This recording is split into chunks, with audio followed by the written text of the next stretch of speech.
রাষ্ট্রের কাছ থেকে আপনি বাধা পাচ্ছেন কিনা অথবা আরেকজন বাধা পাচ্ছে না, এটাকে আপনি লেভেল প্লেইং ফিল্ড বলতে পারেন। ব্যক্তিভেদে মানুষের নিরাপত্তার স্তরও কিন্তু ভিন্ন হয়, নিরাপত্তার ব্যাপারটাই তারা তুলছেন। তারেক রহমানের তো নিঃসন্দেহে আপনার নিরাপত্তা ঝুঁকি ছিল।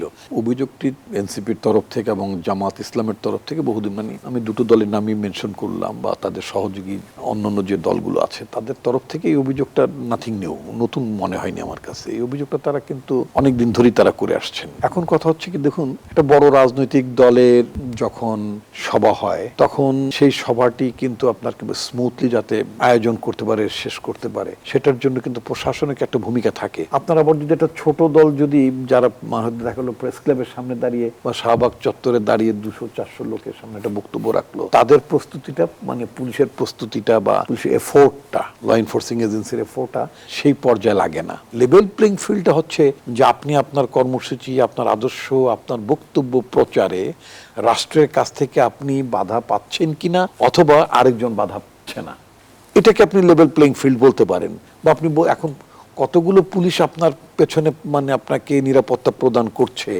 That is not important. কারণ ব্যক্তিভেদে মানুষের নিরাপত্তার স্তরও কিন্তু ভিন্ন হয়।